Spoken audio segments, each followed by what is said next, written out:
Yes, ladies and gentlemen, boys and girls, and children of all ages, welcome back. It is I, the F4L icon, Sean Jazz Stevens. Thank you. Thank you. Oh, thank you. You're too kind. You're too kind. Thank you. Thank you very much. I appreciate that. Well, ladies and gentlemen, it has been a little bit since you've heard from the lovely icon that I am. And it has been a little bit since I've done the F4L Headquarters podcast. And for that, I apologize. I've been super mega busy with all kinds of various different things. Two things, particularly, have taken up most of my time, but I do not complain about that. I'm very happy with both. And I'm proud to be part of both. First and foremost, for those people who don't know, on the 23rd, a couple days ago, was my birthday. So I guess we can start with that. Quick thank you to my wife and my kids who made my birthday awesome. My daughter made me the most delightful bunt cheesecake that she made. It was an amazing construction of confectionery delight, and she put her heart and soul into it, and she did a great job making my birthday cake.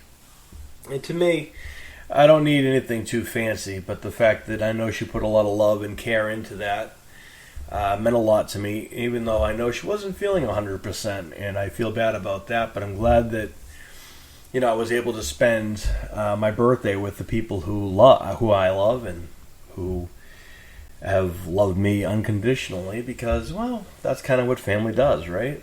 At least your immediate ones, your kids and wife and whatever. And my wife and my kids did a great job making my birthday, my birthday. For those people who don't know, I don't see my birthday as being anything too special. And I know that might sound ridiculous, but at my age and my time frame, and because of the fact that I've gone through a lot and seen a lot in my lifetime, there's not a lot that I am shocked by, surprised by, and all honesty, some people are actually amazed that I'm even still alive, and some of the things that I've already encountered in my lifetime. Some things some people can't get over once, let alone more than once. But I am still here, and I'm still 100%, and I'm still doing great. There's always a reason for everything, I believe.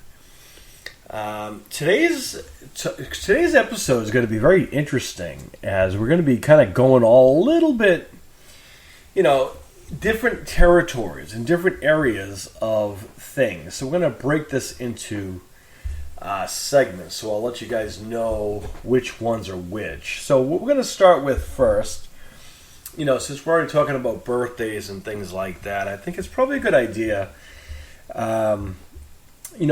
Recently I've seen a lot of my friends are losing their loved ones, relatives, older grandparents and aunts and cousins and whatnot. I thought, this is a subject and this is a topic that a lot of people are kind of weary to take on, and a lot of people don't want to talk about.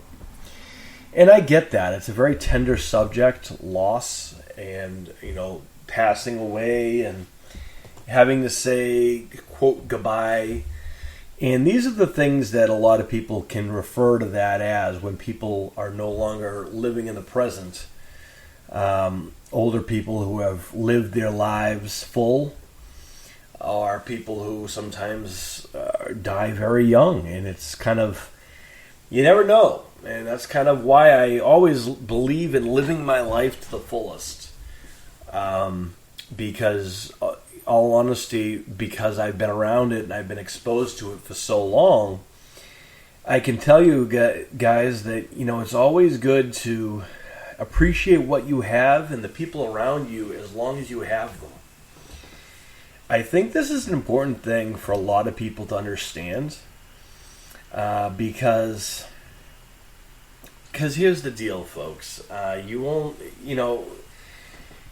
the worst thing you can have is the guilt of not saying or telling someone something, or going so far as to, not not being able to tell someone you love them or you care about them or whatever.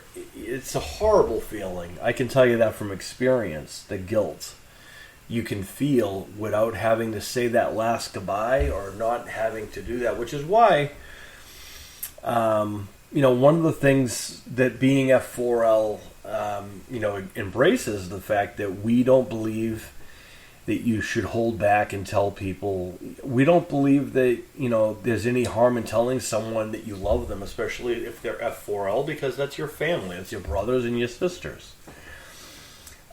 It's no awkward than telling your own family that you love them. And I think it's important to tell people, if you love them, I think it's important to tell them that you love them. I think it's also on the flip side of that, if there's something that you feel you need to get off your chest so you can feel better, because let's face it, not everyone has, the Brady Bunch lifestyle. And we'll get into it a little later when we talk about the F4L history, but not everyone has, a lot of people are very blessed to have a caring, loving family and people who care and love them. And recently I've seen a lot of people across my newsfeed who are losing their, aunts, uncles, cousins, grandfathers, grandmothers, and it doesn't really, I know a lot of people are going to look at it like, well, they're old, they lived a life or whatever, but it doesn't make it any less impactful for someone. I think, as a parent myself, when I was younger, I didn't have someone like myself to talk to. Someone like myself who kind of tells it how it is, or kind of likes to make sure kids know it's okay to mourn. It's okay to be sad. It's okay to feel sad or, feel angry. Grief is a very real feeling. It's a real thing. It's something that, all honesty, a lot of people, one of the things about me is that most people know I'm a very blunt and honest person. And if someone asks me a question, I'll always answer them. And if I don't know the answer, I can't give them a solid. And if I can't give them a solid answer, I'll usually tell them I really don't know, and I'm hopeful that I can find you the answer, or here's someone who might know better than me. But, in my lifetime, I've gone to many wakes and funerals, and I've said it before that sometimes, it feels almost that I've been to more wakes and funerals than christenings and weddings. It's a sad reality, but it's a reality nonetheless. But I think it's important for parents to talk to their kids. And I don't think that there's an age limit on that. I think if your kids are old enough to understand who someone is, if you have a kid who is, probably over the age of 5, I would say it's probably a good idea to sit them down and talk to them about, what happens in, death and how to deal with grief. I think it's important to realize that grief is a natural reality and it's a natural response. It's, and there's many stages of grief. A lot of people don't know, what those are. And a lot of people aren't well equipped or don't really want any part of, that whole thing, right? Because we all want, we all think we know what, the right answers are. Because I think as a parent, we always are under the assumption we don't want to cross the bridge until we get to it. Well, come on. Reality is, eventually your kids are going to have to deal with death and loss. And I think it's important to have those conversations with your kids so they're not feeling like it's something that's taboo or it's bad or it's, something not worth talking about. I think it's a very important thing to talk about. Kids are going to always want to have answers and questions, and I'm not here to tell you what religion what to tell them as far as a religion goes or what happens when someone dies. That's not what I'm talking about, and that's not what I'm here for. That's not what also it's just, everyone has a different idea, and I don't think one's worse than the other. I think respect each other's differences. That's what the F4L does. I'm F4L, so what does that mean? Hold on one second.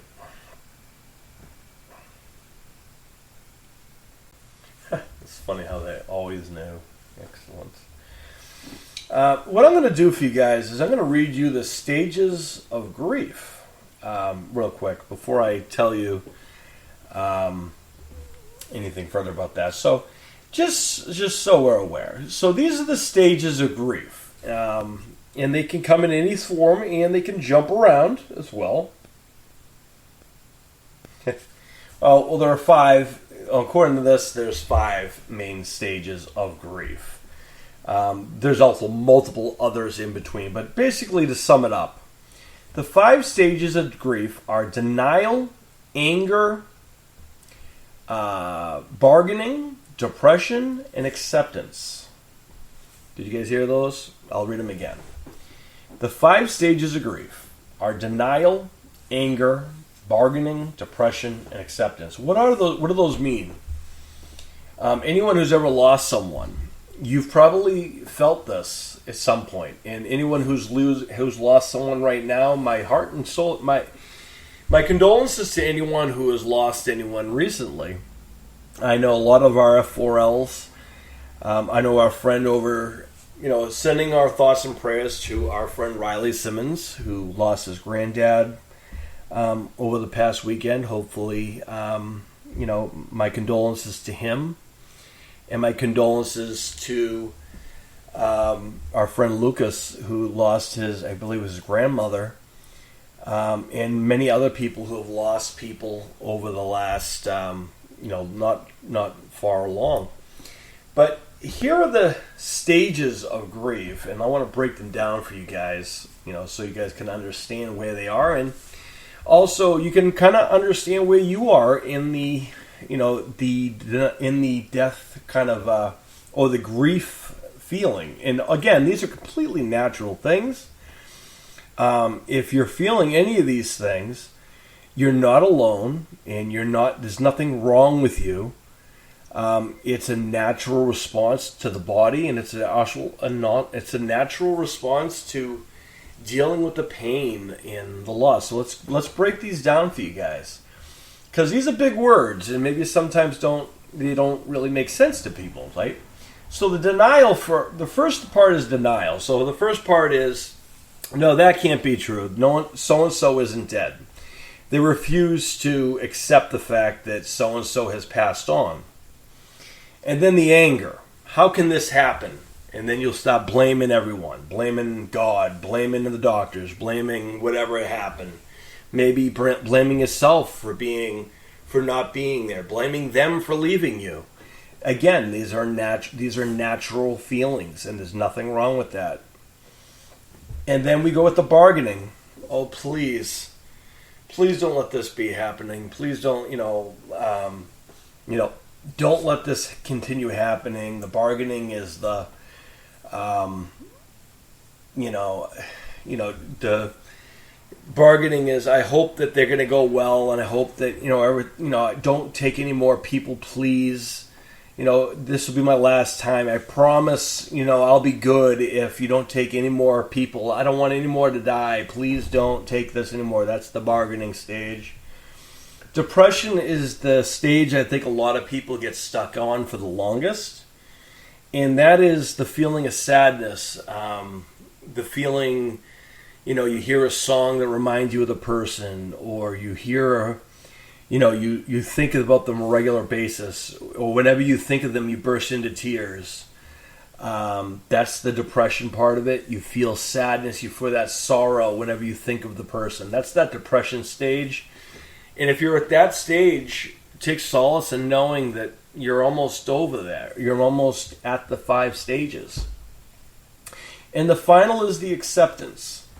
Acceptance is the hardest one. Acceptance is, well, they're gone, but they're going to be in a better place, but they're always going to be with me, or whatever your religion is, whatever your belief is, that is kind of the acceptance of what happens after the fact. So, for me, for example, being F4L, right, as we talked about, when I lose someone in the F4L, and that's all, first and foremost, I can tell you that I've lost many people over my lifetime.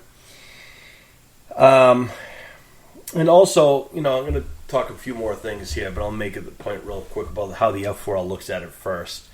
The way the F4L looks at it is, heroes are remembered, but legends never die. And your F4L are people who are so important to you that they live with you. They live within you. You bring them up in your conversations. You feel, whenever you're having a downtime, you're feeling low, you think of that person who you lost, because they're not really gone. They're just kind of with you, but they're surrounding you. They're inside your heart, your soul, your mind, and they continue to live through you. And they look down upon you whenever you're around. So whenever you're having a hard time, close your eyes for a second and think of someone you lost. And you'll be amazed how you'll feel that sense of relief, because the person's almost like they took that pain away. I got to tell you, folks, a lot of people don't know what that feeling is like. So the F4L, I have hard times. We all have hard times. I can tell you that there have been times when I've been pushed to my limit. I'm physically, mentally, and whatever, exhausted from whatever.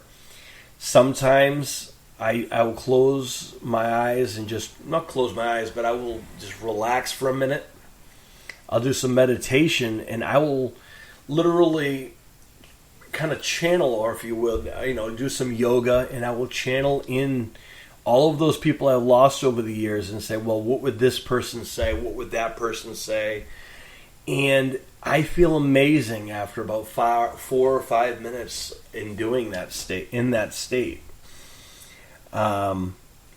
kind of how I believe it. I don't believe that people are gone. I don't believe they're gone forever. I think they're part of us.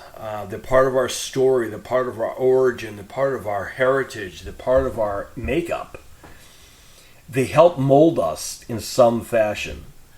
If they're good people, then they gave us good morals and good memories and happy things to learn from. If they're not so nice people, they gave us things to learn not to do. They gave us life lessons. But for the most part, I think a lot of people look at the good, and in the end, it's a reality that it happens. We can't, turn a blind eye and tell kids, oh no, you'll live forever, everything lives. Because that's going to be a question you're going to get as a parent. Your kids are going to ask you whenever they experience death first or loss first, they're going to go to you first. They're going to say, hey, mom, dad, let's say that, one of the first things parents do is they get their kids pets. That's probably the first experience kids have with loss.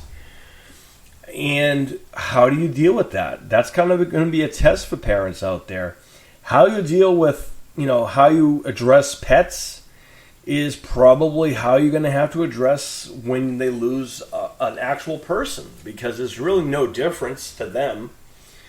Loss is loss. Kids won't understand, well, your goldfish died, so, this is where he goes, but, Uncle Joe died, and he's whatever your belief is. But then when your kid asks you, well, is the fish and Uncle Joe together? And then you say, well, no, because the fish is in fish heaven, and Uncle Joe is in people heaven, and then that just confuses the kid. I think you need to keep it on one story. If whatever your belief is, whatever the religion is, I think you need to keep it straight with them, no matter what is lost first. I think that, maybe if you're someone who knows this is something you're going to have to address, maybe a test would be getting the kid a pet. If you're someone who knows, like you have someone who's terminally ill, who that's going to happen, and it's going to be hard for the child, I know it sounds sad, but it might be a good idea to get them like a goldfish or something that doesn't have a long life experience. The reason I say that is because when that animal passes, that's the opportunity to have that conversation with the child, to bring them up to speed and kind of educate them a little bit. This is kind of what happens, and this is life. And also prepare to kind of comfort them, because they're going to get scared. And I don't think as parents, I don't think it's right for parents. You can't lie to your kids and say, well, no, you're not going to die, I'm not going to die, because that's lying, and you can't guarantee that. I think it's best to be honest and try to reassure them it's not going to happen for a very long time.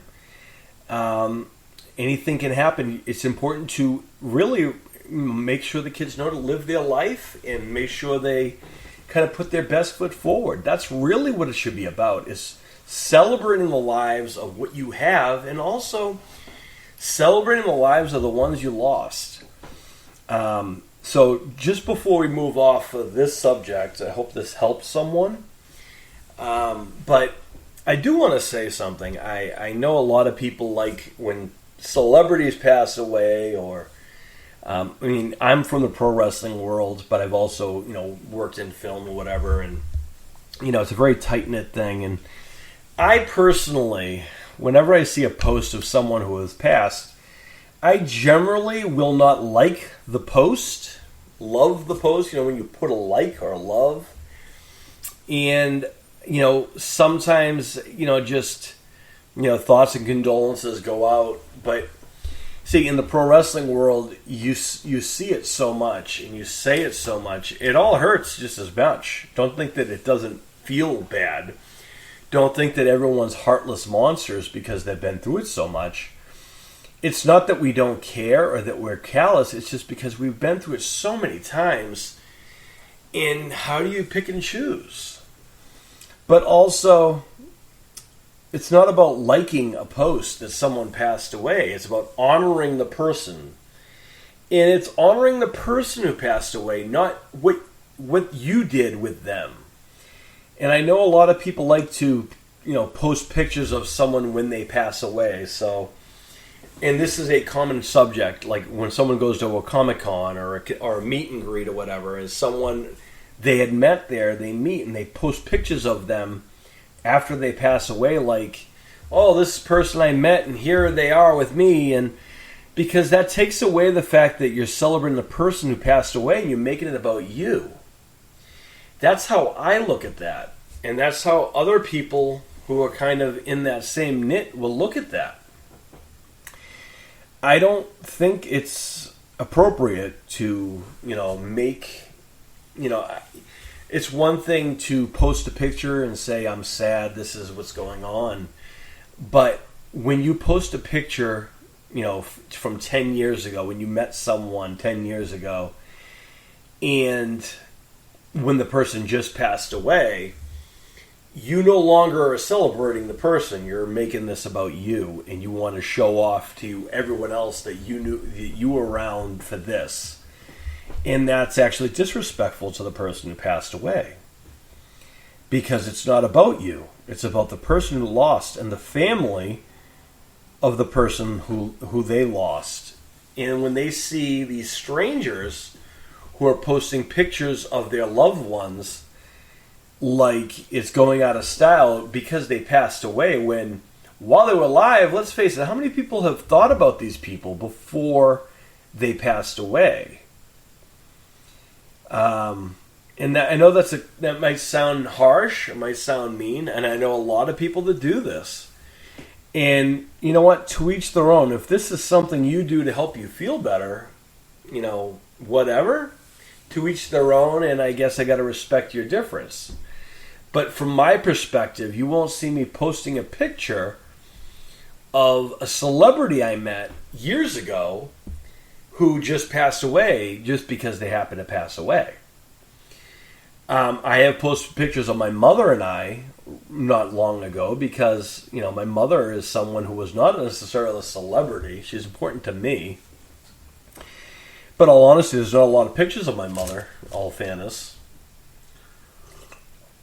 But also, it is about my mother because I want to make sure people don't forget why my mother died and how my mother died and, the person my mother was. That's kind of what I do. That's kind of what I believe in. And my brothers or my sister and whatever else, they don't do those kinds of things. They couldn't be bothered. And to each their own. Again, respect each other's differences. So that's my stance on when people like a post. I will comment on occasion and offer my condolences, but you won't see me loving that someone passed away because that's inappropriate. You won't see me doing that. And again, to everyone who has lost someone recently or, who is going through the feeling of loss, know that you're not alone and that there's so many people out there who are going through the same thing somewhere in the world. The reality is, for every person who is born, another person is gone. But again, every time someone is gone, another one is born. And it's always important to respect the circle of life, so to speak, and also to live your life to the fullest.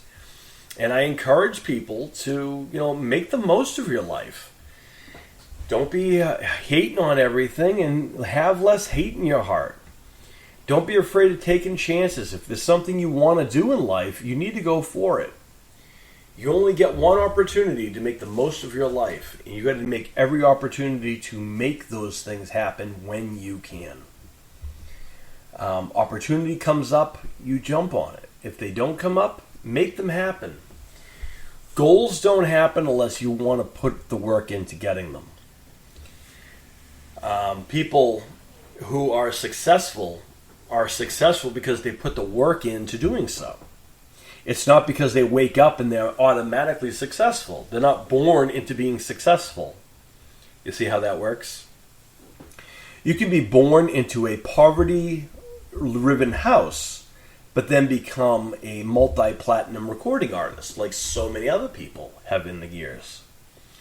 You can come from a huge family and live in a small little tiny apartment and be the whole main breadwinner, become the biggest star in Hollywood. If that's something you choose, but just know there's a price to that at the end as well.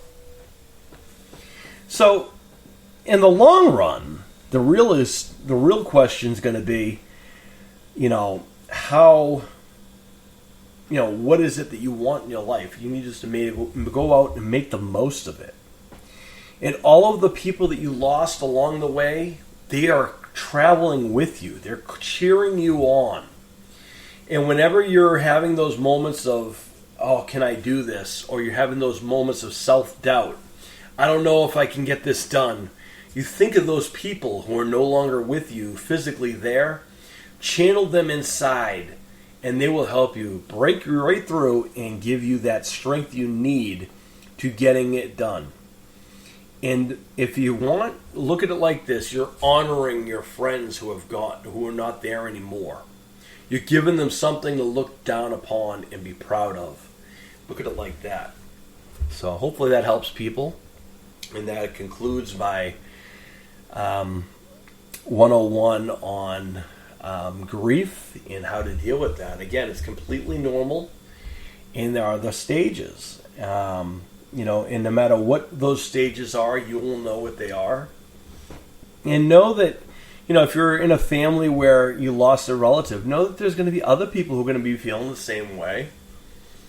And if they're a celebrity and you're a fan, know that they have a family and that, as much as you're a fan and you feel that loss, and I understand that. Just know that their family, who they lived with and helped raise, or whatever the case may be, they're going through them having to actually know the person directly and having to have contact with them. They're going to have it harder. So respect those people who lost relatives and give them their space until they're ready to, open up to you guys. And then, by all means, you can send thoughts and prayers and all these things. But, again, stop with the posting pictures of you and these people who have passed away, because you're just making it about you and not about the person who's gone. Thank you, and that concludes segment 1 on grief.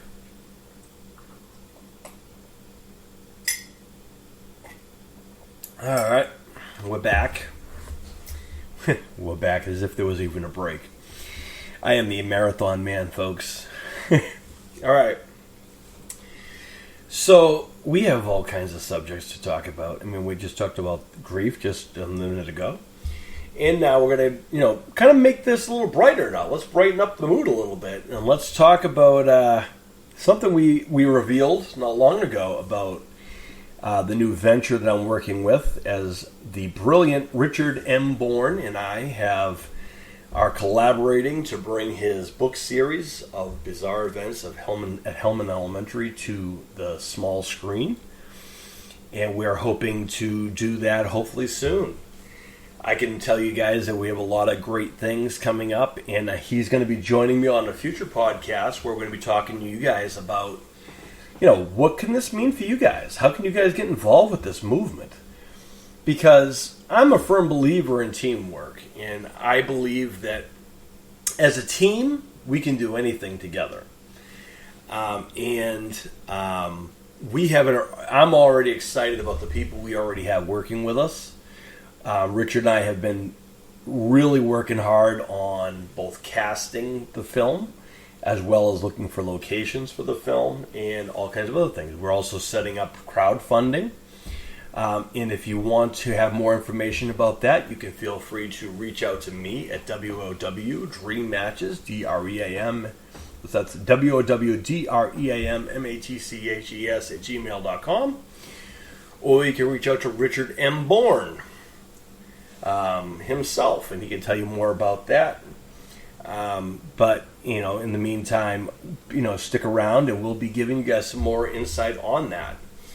We're also hoping on this podcast to bring you guys the first look at the cast and maybe do a live Q&A with you guys. So stick around for that. That'll be done on YouTube. Cast and crew. So that should be fun prior to filming. We're gonna have we have a lot of perks that are involved within the crowdfunding. So again, reach out to us. We'll talk to you guys more about that. And everything helps, and just can feel the great feeling about knowing you help make the movement. And together we can, I guess, is the best way to look at it. And I got to tell you, this series is going to be exciting. It's going to be fun, something new and original. It's not the same old stuff we've seen 1,000 times over again. It's something refreshing. If you guys are not read his books, I do recommend you read the Bizarre Events at Hellman Elementary, because that'll give you an insight to what television is going to look like when we take it over. And we will take it over. Eventually we will. That's the idea, and that's the plan. And it's going to get even bigger as time goes on. Because I don't want to go into further detail without him being here, I will leave that segment alone until we have furthermore. So again, if you want to find out more about how you can help with the Bizarre Events at Hellman Elementary and how to bring it to the small screen, please reach out to me at WOW-DREAMmatches, DREAMmatches at gmail.com. Thank you. And now on to the next segment.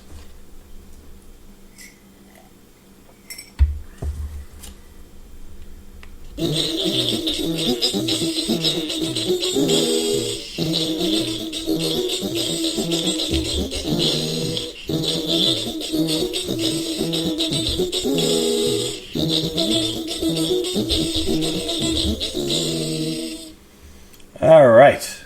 Segment number 3. Look at that. We're cruising along today. You know, I got to tell you, over the weekend I was not feeling well. I contracted food poisoning of all things. Now, imagine this. How awesome is this? So my birthday was Thursday, which I completely forgot about. My wife had to remind me 3 days before my birthday because I didn't know it was going to be my birthday in 3 days. And then my birthday happened on Thursday. And again, my wife and my kids had a great time, and it was a good time, you know, spending time with them and our extended family. Always good to see them. It's always good to tease my daughter's boyfriend. And my son also has a girlfriend, which I called a long time ago, which is also awesome. Good for him. Congratulations, son. It's only a matter of time, which is cool. Hey, kids grow up, folks. We can't hold them back forever. And you can either be part of it, or you can just stay away from it, and then it'll happen, and you'll have nothing to say or do about it. As for me, I will implement myself as much as I can, because that's what I do as a parent. You know, it doesn't matter how old your kids get, they're always going to be your kids. So just food for thought on that. So there's that. So, what is this segment? Well, this segment is where we're going to be chatting about the upcoming return of the icons of the F4L. Well, that wasn't very funny. I said we're going to be talking about the return of the icons of the F4L.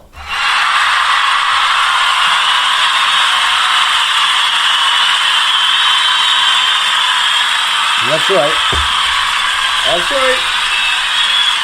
Yep. Absolutely. That's right. See, folks, on the long side, not only have I been busy rewriting and adapting a book to a screenplay, but I've also been busy rebuilding the icons of the F4L.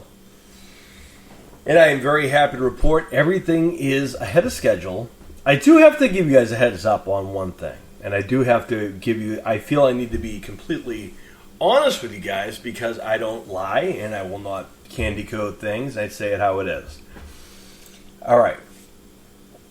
So the new software we use for the we are using the WE 2K23 system engine to bring this year's models again. We've used this game in the past, of course, previous models in years or whatever. And I have to be honest with you guys, building people is not a problem. Everyone is built who we're starting things off with. Not a problem there. My issue is, so those of you guys who know, we have our own universe. We have our own shows. We have our own titles. We are the originals of the whole thing anyway. We have the roster. We have some surprising return stars to get things off the ground because this year is going to be different than a lot of the other years. Why is that?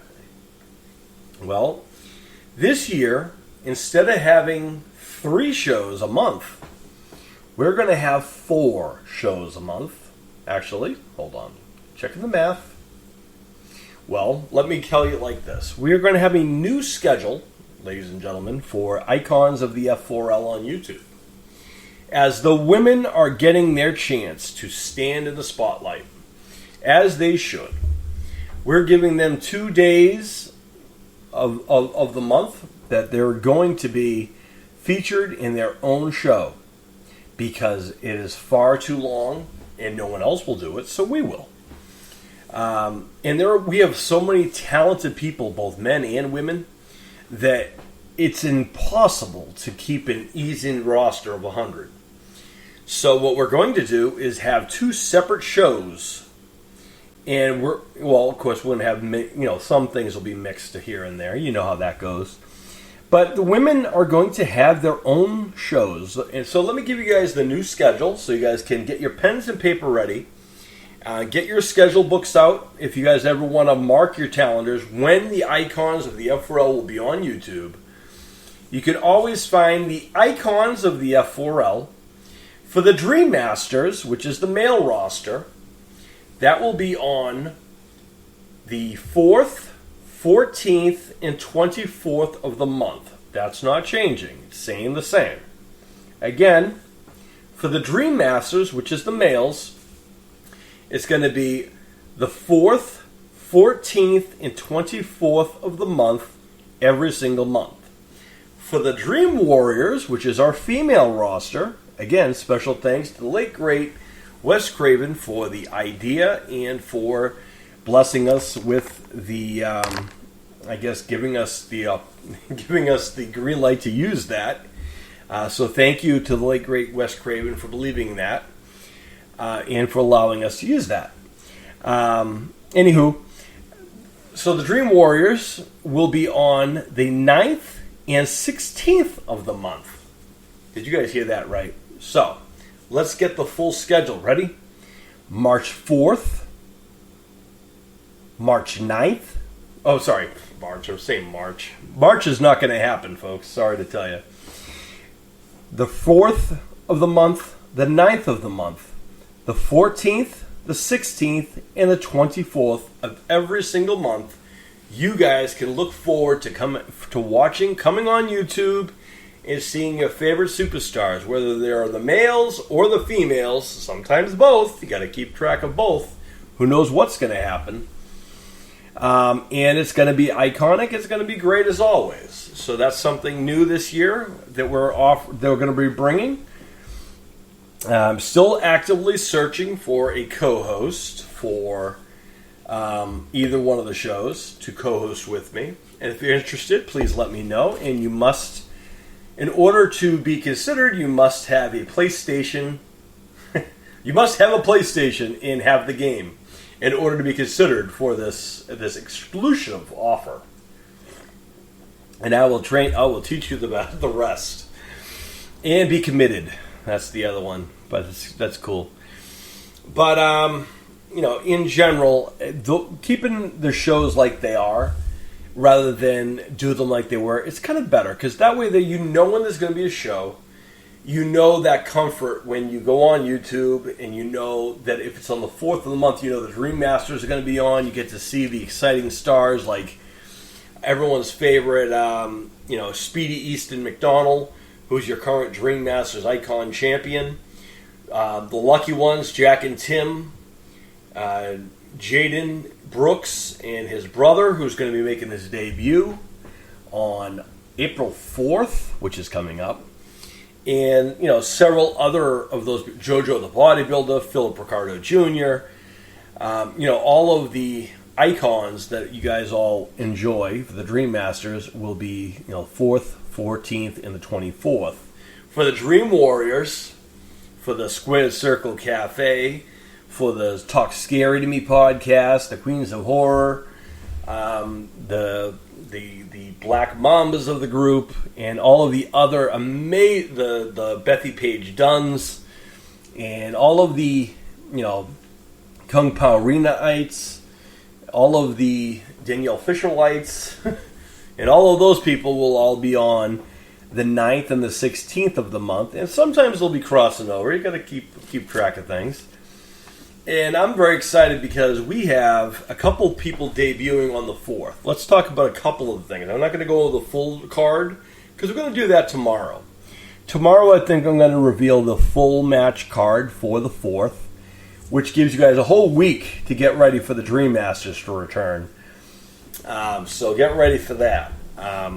But I can tell you about some people who are going to be debuting. One, Jaden Brooks and his brother have been training and getting ready. And, for those people who didn't watch the last episode that we had, you guys might not remember, but Jaden Brooks had a one-on-one with Connor of the Baticles, the bad lad Connor of the Baticles from TikTok.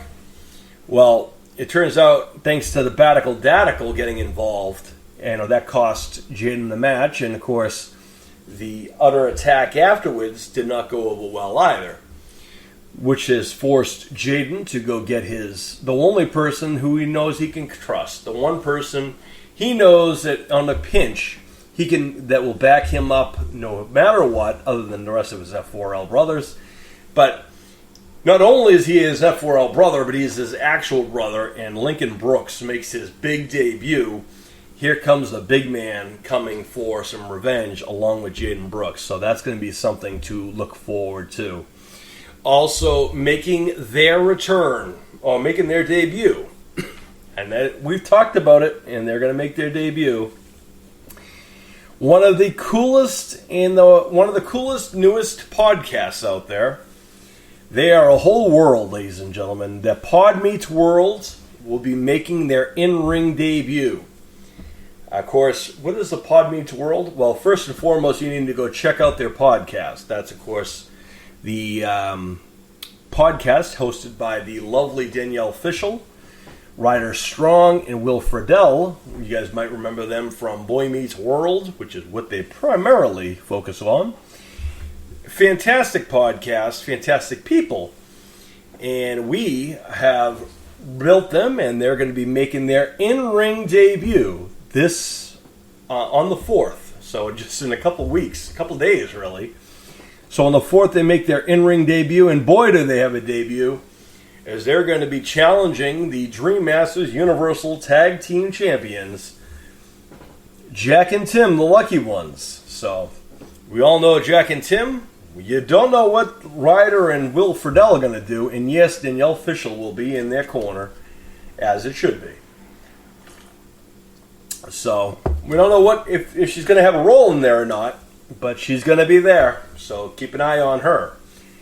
But anywho, that's going to be something that will be exciting. That is a featured match. We're going to go over, again, the full card tomorrow for who's facing who. But I can tell you that most of your favorites will be in action.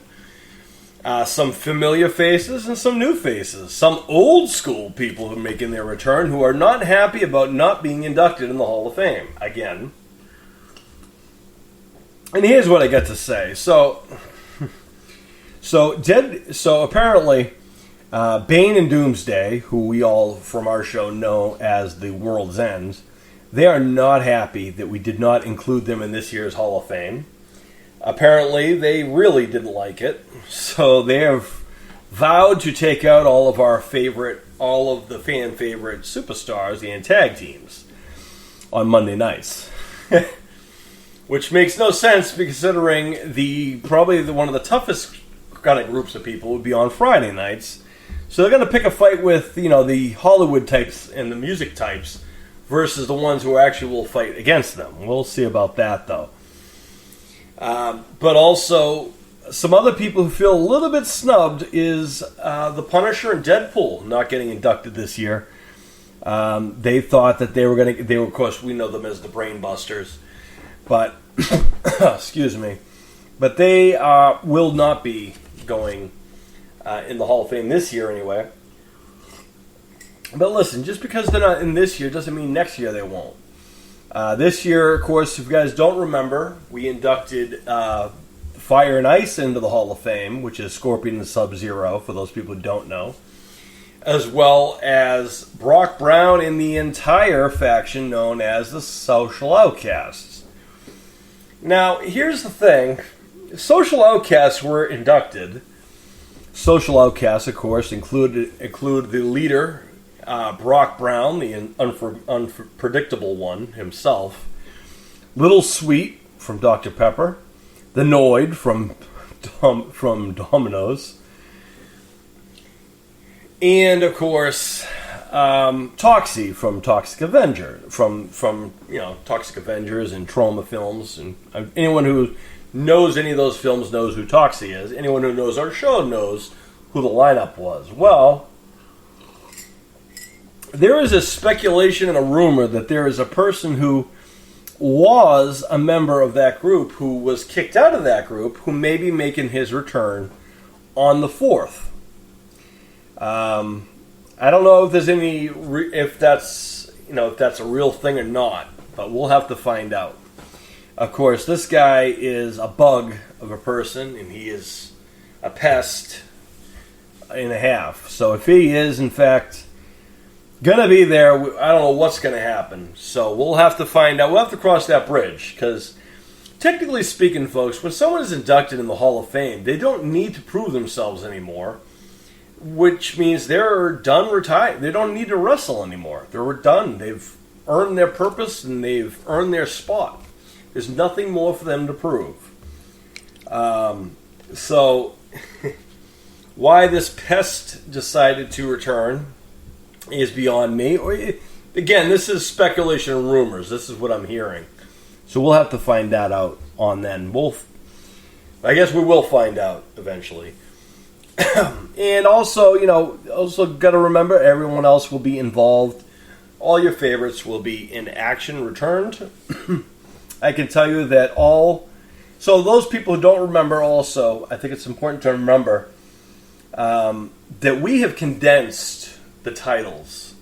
For those people who don't know, for the Dream Masters anyway, there are only 4 titles, 4 sets of titles. So for the males, you're either a Dream Masters BA MMA Grand Prix champion, that's a singles title, or the Dream Masters BA MMA Tag Team Champions.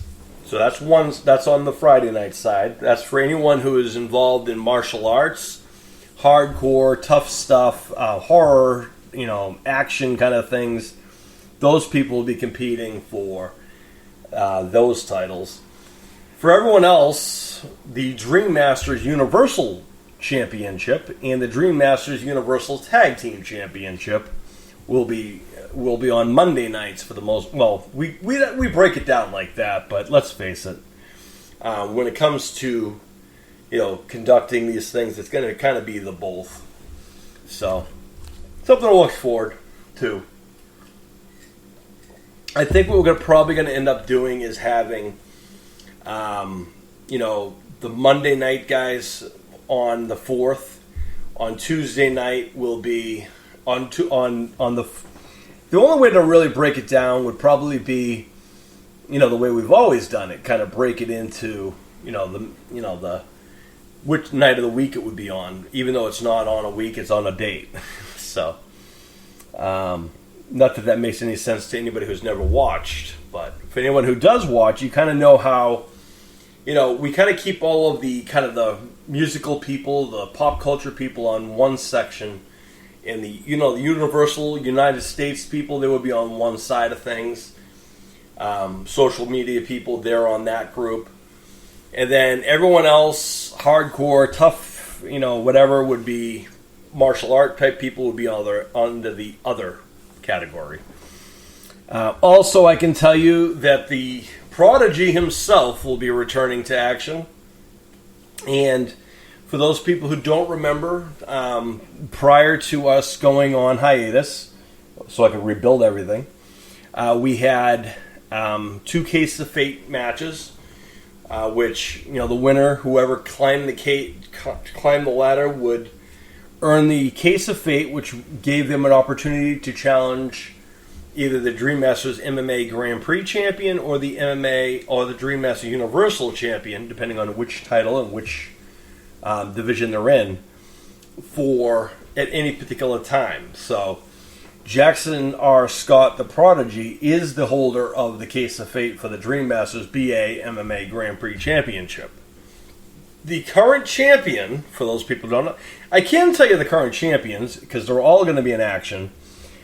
Because that's not really a spoiler, because anyone who watches our shows is familiar with these people. And we, again, only have 4 major male champions anyway.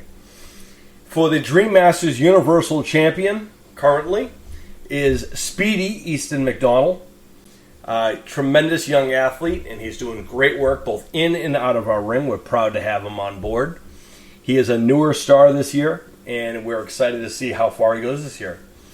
The current Dream Masters Universal Tag Team Champions is, of course, Jack and Tim, the lucky ones, still.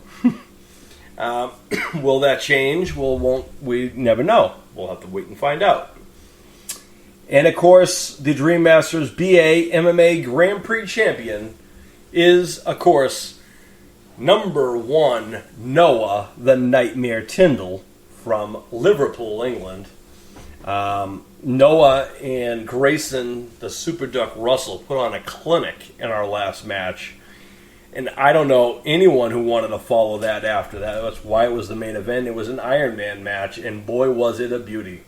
Anyone who wants to see kind of how intestinal fortitude works and how much guts is and how, what fighting to win a championship is, go watch that match, because that's how they are in real life just as much on our show.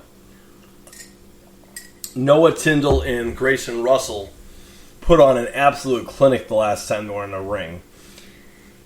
And that was the rematch, of course. So Noah is going to be needing a new challenger. But, Grayson has an opportunity to grow up. Has a chance to move back up there. In all honesty, the competitor that Grayson is, I don't see him taking too long to get back up to the top of the page again.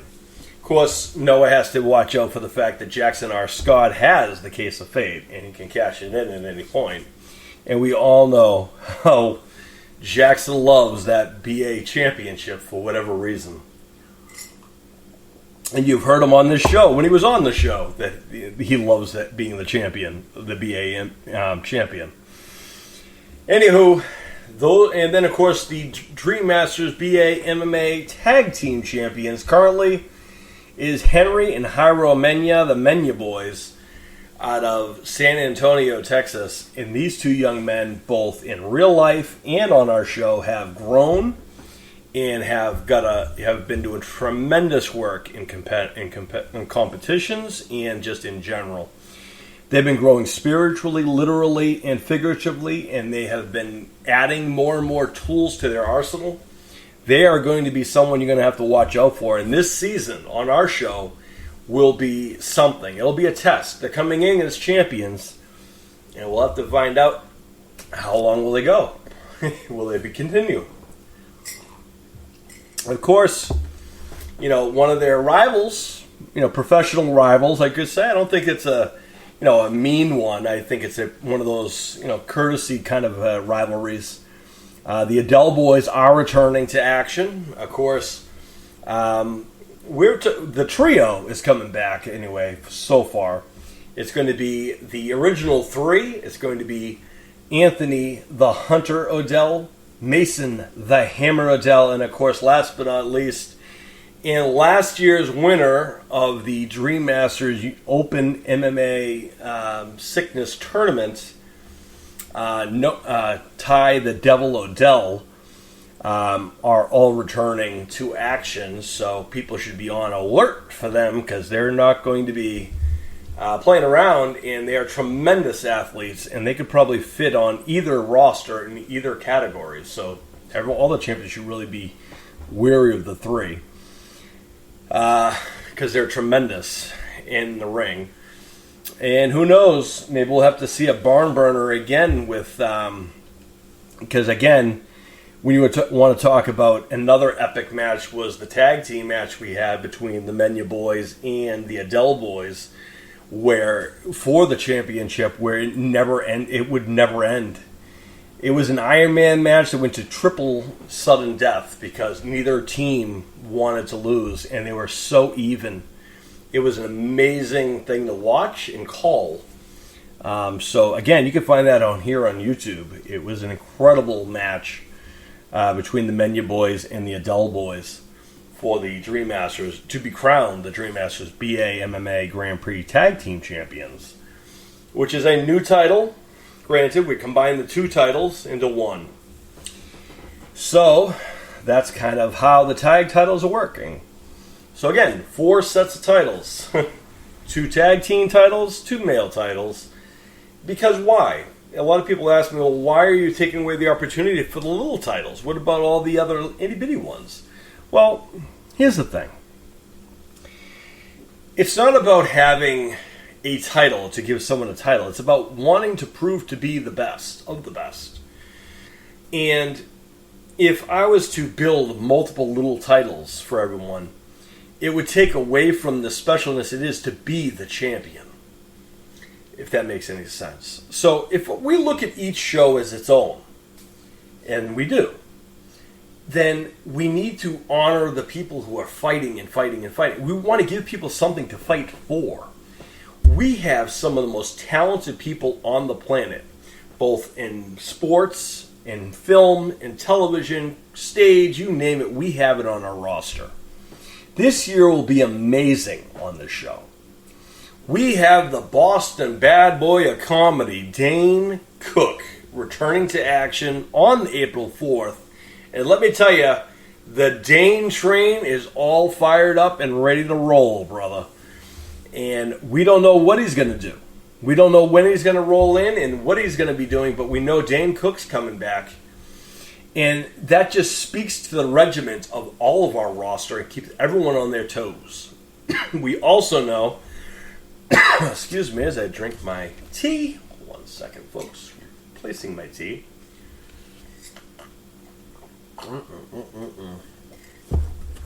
Again, shout out to Brutalities. Thank you, guys. Also, that's what I was actually in the middle of telling you guys before I kind of got off the rails. I was telling you guys the good and the bad of the new game we are using to build everybody. So the good news is, as far as the people go, the important part, the Dream Masters and the Icons and the Dream Warriors, most of them are all set. And of course, we have a few more spots open. And we know that, they're going to be filled pretty soon. But, there's still some spots open. We may even see some returning icons. You never know. However, excuse me. Let's drink some more tea. That's better. One of my things so far, I started talking about the Hall of Fame, and the reason I got kind of derailed is one of the things that we pride ourselves about is the fact that we have our own roster, we have our own titles, and we have our own arenas. So just a little bit of a food for thought for people, and actually seeing how this is also being heard on YouTube. To all of my YouTube fellow wrestling enthusiasts, I guess you'd say, or the people who actually play the game, I got to be honest. Also, I got a shout out, I got a couple of shout outs for that as well. We'll do shout outs after the fact because I got a bunch of people I got to shout out. But anyway, has anybody else noticed or had issues with building an arena? I've seen people who have built some amazing creations for arenas. Some really outlandish things. I'm having a difficulty time just building a basic arena that I've been building for years. Is anyone else having this issue? If anyone has any issues or has a solution to this, maybe you could send me an email at wowdreammatches@gmail.com, and I would love to hear what I should be doing to fix that. Or maybe it is fixed. I don't know. Because I'm having issues just building my arenas. But once I do have we have a couple new arenas we're going to be building this year. We're very excited for.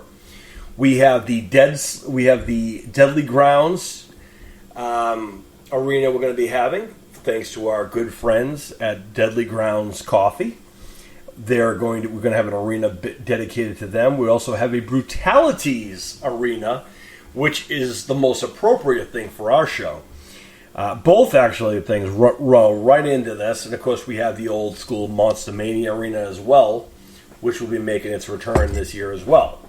And of course everything else, and all of our custom arenas for our bigger shows, like we have our Open MMA Grand Prix Championship. We're going to be having our Open MMA Sickness Tournament again, or our Icon of MMA 2023 tournament in June. And we look forward to that. And I don't know who's going to win this year. We have so many talented and tough martial artists on our roster this year. It's going to be interesting. And we're going to be getting people outside the realm, too. And if you're someone who is cross-trained in martial arts or whatever, and you want to be featured, reach out, and I will build you and add you to the roster. I can tell you that we have a pretty good amount of them already. But, it's going to be interesting as always. Last year's winner, again, was Ty the Devil Odell.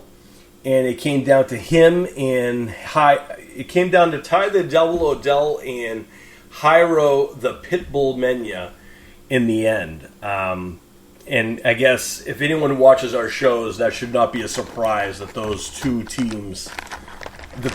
individuals will be at the top, especially considering the work ethic and the amount of skill both of these young men have, and that where they both come from, their cloth. Two different areas, same work ethic, same drive, same commitment, and same heart into the sport. So I think it's going to be a classic of a tournament this year in June. That's going to be our first biggest show.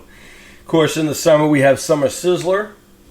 And, of course, around that time, we also have our open tag team and duo tournament. We've done that ever since my son and I have been doing this show. And, of course, that should be interesting, considering you never know which duos are going to be showing up. And we always have a mix. There's usually about 40 or 44 teams involved. Last year, there was a couple surprises thrown in there. We also saw the debut of Philip Ricardo Jr. joining the likes of his protege, JoJo the Bodybuilder, which was a surprise to JoJo the Bodybuilder. But it wasn't a surprise to Philip and I because we planned on it on this show, which is awesome. Again, we'll do shout-outs after, so we'll wait for the shout-outs till in the last little segment here, as they deserve their own segment. So, because there's a good amount of them who need a shout-out. But, you never know what's going to happen these things, and again, I want to remind you guys, we never have any control over the outcomes of any of our matches, ever.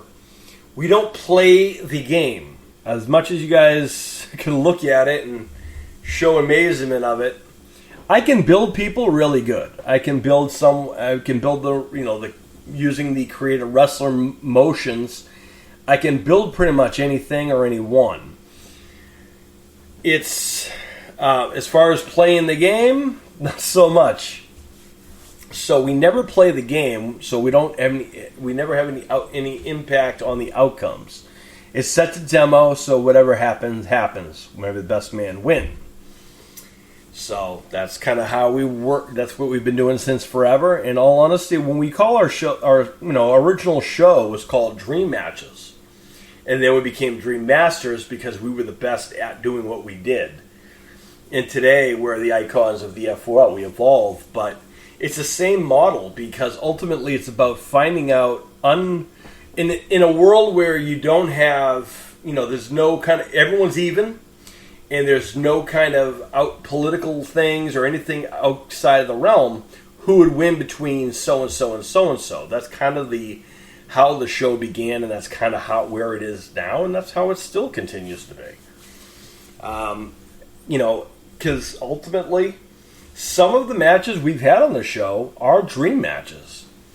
I mean, Noah the Nightmare Tyndall versus Grayson the Super Duck Russell in real life would be a fantastic fight. I would love to see that match in real life. It would probably never happen because Noah's in Liverpool, England, and Grayson is in Georgia, USA. Yeah, never say never, but I'll tell you, that would be a fight and a half. That would be a match, and that would be based upon what we've seen on the show and based upon the work ethic of both young men. They would be an amazing match for each other, and they're about the same size, so that would work. Of course, Easton McDonald, who just joined the roster, he's already won a couple wrestling titles already. By the way, again, we'll get to shout-outs after. I'm trying not to get held to myself because there's so many acknowledgments and so forth. since I've done a show. So I apologize again. I'm behind. Yeah, and of course, you may not see some people you guys are familiar with also return. And that's okay, because it's not made for everybody. That's, just how it is. But that gives an opportunity for someone else to come in and join the roster and come in to join the fun, I guess you'd say. So, yeah. We are going to be having some new exciting teams, and there's going to be some original people, too. There's going to be a lot of surprises this year in Icons of the F4L. You never know who's going to show up, what's going to show up. Some new debuts, some old returns. Just the fact that, Beign and Doomsday have put their tag team division on notice. I can't wait to see who's going to want to try to answer that call. But, they're going to be coming, so hopefully our tag teams are ready. And I'm sure they will. So, iconic. Let's see, what else? I don't know, I guess I can just say, just make sure you tune in on YouTube on April 4th for our return to the Icons of the F4L. Now, here's something really fun for you guys. I want to let you guys know. We are planning right now actively having the podcast and having the first show we're going to actually do a watch along with the people who are on our roster. So, never done before live. We've done it before where we've had the people we feature on our show call in the podcast in the past. Now, because we offer video part of this show, we're going to get to not only hear from them watching themselves, wrestle, but see their reactions, and collectively, and for the first time ever, they'll actually get to see each other and get to kind of meet each other, officially seeing and laying eyes on one another, as before it was just via phone or via audio. Now we're going to be offering video as well. That's kind of iconic and kind of cool. So we're going to be able to do this watch along and have some huge guests from the show who will be featured to kind of watch along and share their thoughts and whatever. I can tell you that right now, some of the people who have already said they were going to be part of it, or would like to be part of it, are Jaden and Lincoln Brooks are planning on are part of that as well. Who, let's face it, Jaden's been part of most of our our watch-alongs. They are fun. Also, Noah the Nightmare Tyndall will also be, hopefully joining as well, and he's going to be joining us all the way from over there in Liverpool. So it's going to be fun. It's going to be a world gathering on the Icons as we do a watch along on the podcast of the show you guys are going to see on the 4th. So stick around for that, coming close to that day. So there's a lot of big things coming. Just got patience is a virtue, and when you get it, you'll be like, oh man, here we go. I also think that maybe Richard, possibly Ricardo Jr. I reached out to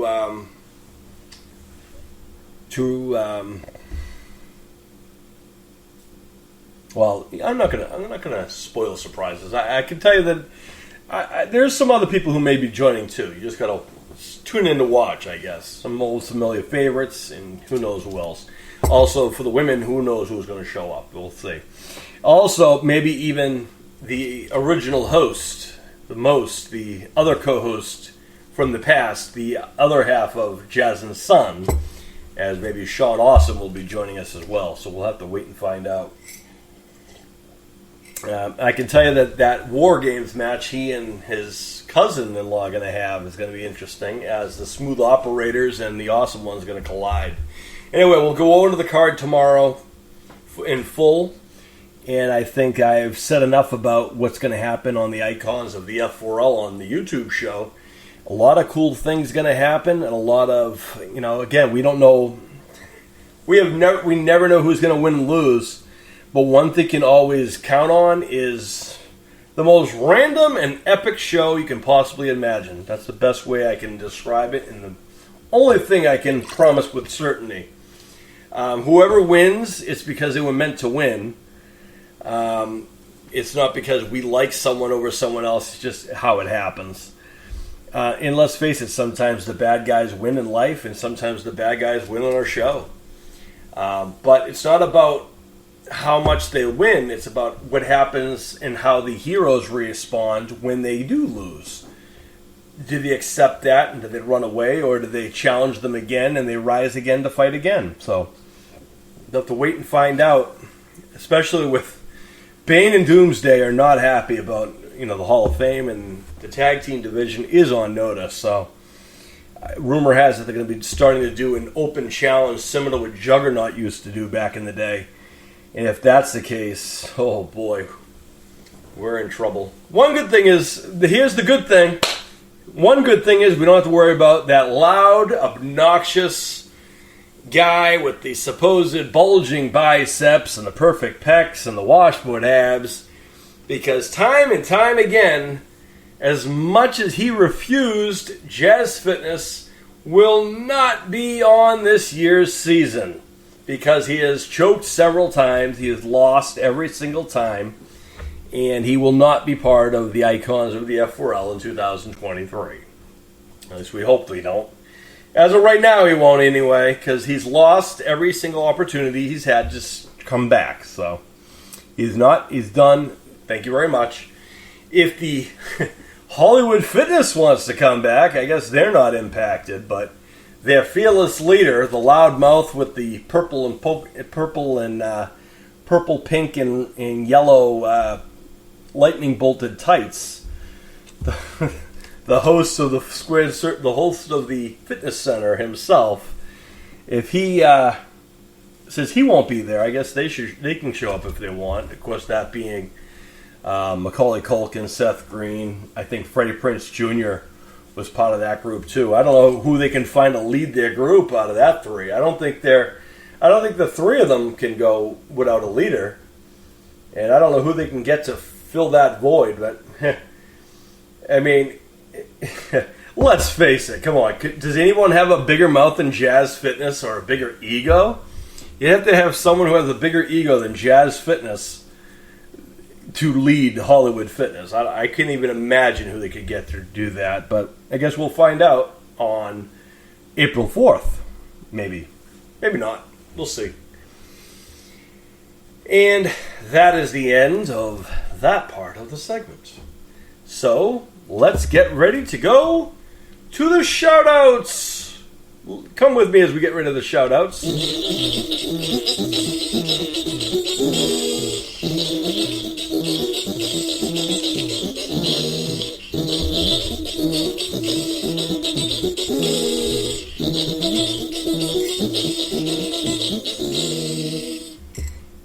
All right, folks. This is one of my favorite parts of my segments. It's the shout-outs. But I just realized, well, no, I can actually do this in one kind of a cluster. I was going to tell you guys the story of the F4L, which I still will. And speaking of which, why don't we start with that? Because that will lead into the shout-outs. So the first shout-out goes to the person who recommended hearing this story, and he wanted to hear this story, and that, of course, is one of our newest F4L brothers, Jaden Brooks, of the Brooks Brothers, who you will see in action on April 4th. Again, this is a separate segment that we're talking about shout-outs, and we're talking about the F4L in general. And I think it's important to kind of bring this up here because we're going to be giving people shout-outs who are initially people who I view to be F4L. So I guess it's important to kind of explain what the F4L is. Where did it come from? Why did it begin? Who are they? Well, the F4L is not a person or group or a thing. It's a lifestyle choice. It's really how you live your life. It's the family you create out of your close friends. And not by friends, but we all have those friends or those people who are so close to us who we're around.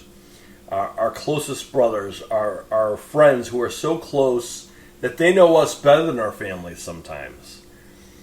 Those people who, no matter how bad things get, they're right there by your side. No matter, even if you say, no, I'm good, I'm okay, they're going to still show up if you need help. If they think you need help, they're going to be right there. Whenever you need someone to talk to, someone to hang out with, the most random things, the F4L are there. Your brothers are there. Your sisters are there. And that's kind of the concept of the F4L. So the way the F4L started is kind of like this. So growing up, I grew up in a very chaotic and a household and a family lifestyle that was not always the cleanest and nicest. A lot of the qualities that are F4L, or that we view to be in the F4L, are not practiced by everyone in my family that I was born into. So, looking around all that, I spent a lot of my time away from a lot of my family, isolating myself from the negative people. Because here's the thing, a lot of people, look at a situation like that and say, oh, well, this is what I'm stuck with. This is the best I can do. This is what I have to deal with. And I was tired of hearing this old trope. You can pick your friends, but you can't pick your family. Or blood is thicker than water, or all these other, Brady Bunch-like style, quotes. In reality, Mike Brady was not really the father of Greg, Bobby, or Greg, Bobby, or Peter. And in fact, in real life, Mr. Brady was probably as far away from being what Mr. Brady was like, being Robert Reed, than anything you would imagine.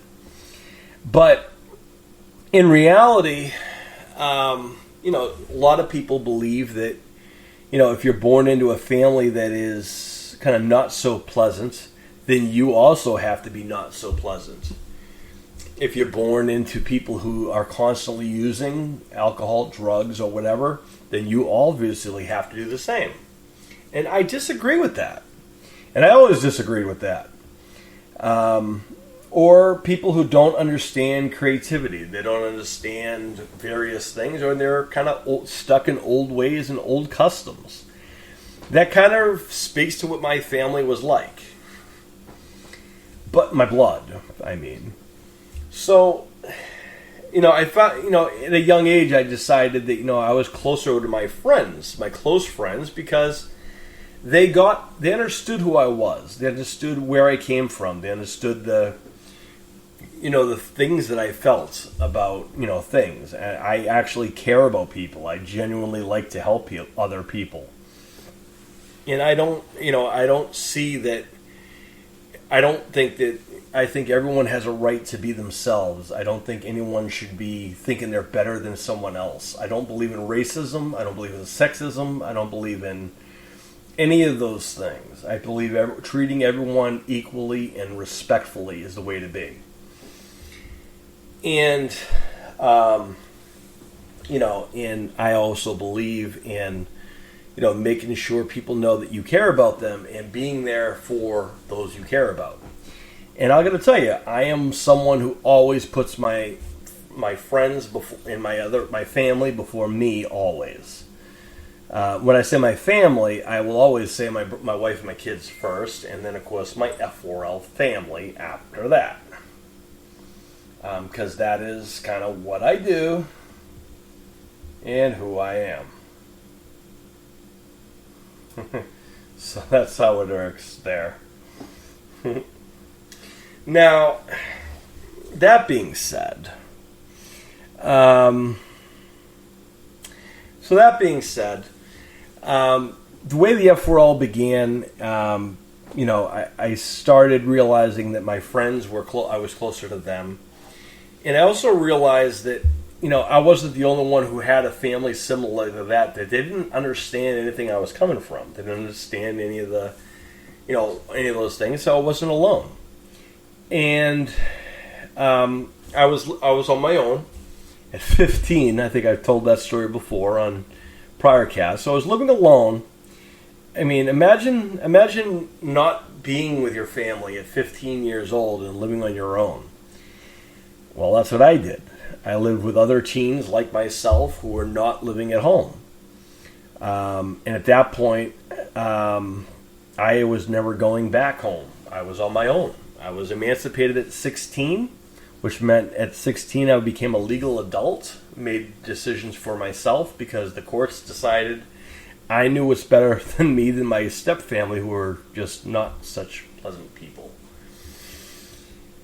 And when that would take place, the other people who were around me, I would always, take time to listen to everything they had to do. And some things about me that a lot of people come to know pretty quick is one that I'm always usually not always. I'm very blunt. Let's put it that way. I'm very blunt, and I kind of say it how it is.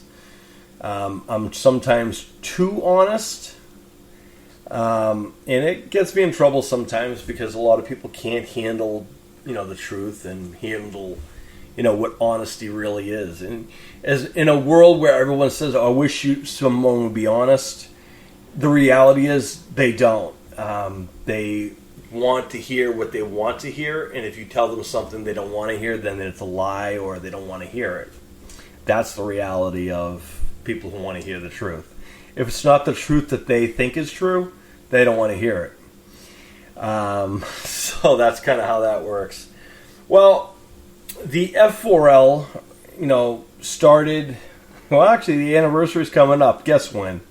That's right, April 4th, 1996. I know what you're going to think. You thought I was going to say 1994. Well, see, the foundation really was started way before that. I told a story before of how why I don't like October. A friend of mine, I was very close with, was shot in front of me on Halloween night, and literally, it was at a Halloween party, and he was shot because earlier that summer we had stopped these other kids from hurting some other people. Him, my friend, and some of my friends made sure that everyone was safe because we made sure they were gone. Well, one of those kids was drunk and was high and saw my friend at a Halloween party on October 31st, 1993, and they decided to shoot him. And then they ran out the back door, and my friend, there was three of us at that time because we always went together whenever we kind of became like unofficial chaperone kind of things. But like one of my friend called 911, and I was 13. I didn't know what to do really. As far as handling myself fist-wise and being able to fight-wise, I could do that because people who know my history know that I competed in a lot of fighting tournaments and stuff like that. Outside of the world, I could pretty much handle myself with anyone. I don't really have a lot of fear as far as that goes. But as far as what to do if someone gets shot, that was something at 13 I didn't have knowledge to it. I didn't know what to do about that except for watching things I've seen on television. I knew, maybe put some pressure on the wound and to call 911. My friend called 911. They put him on hold. And my friend basically stopped breathing and died before they got there. And as I was trying to stop the bleeding. Tragic, I know. But all honesty, it was a life lesson. And right after that, I got certified in first aid and CPR.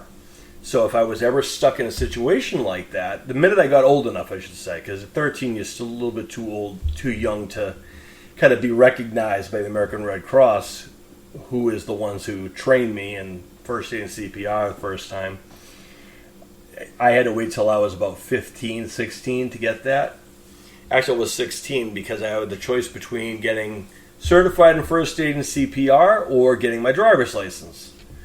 And I chose the first aid and CPR because I thought back to my friend, and I wanted to make sure if I was ever in the situation that I was in, I would have the tools and I would have the knowledge of how to help in that situation. Fast forward many years later, I've been certified in first aid and CPR since I was 16 years old. I have to recertify every so often. I have actually just recertified recently, and I'm up to date with the American Red Cross first aid and CPR. I'm very proud of that, and a shout out to them for all that they do to give people the tools and the knowledge to help people in those situations. And also, just food for thought. Just remember, you never know what's going to happen. But that kind of family-like atmosphere was already there back when I was 13. But at 16, that's when I would meet Ace and then Pooh Bear. So basically, the F4L begins with everyone starts out with their own F4L name, so to speak. Because I already had a name, everyone knew. And they already, we came up, everyone had their own nicknames in the F4L. So I was Jazz, of course, because, I was already Jazz. I've gone on before, I spoke before about how I got that name.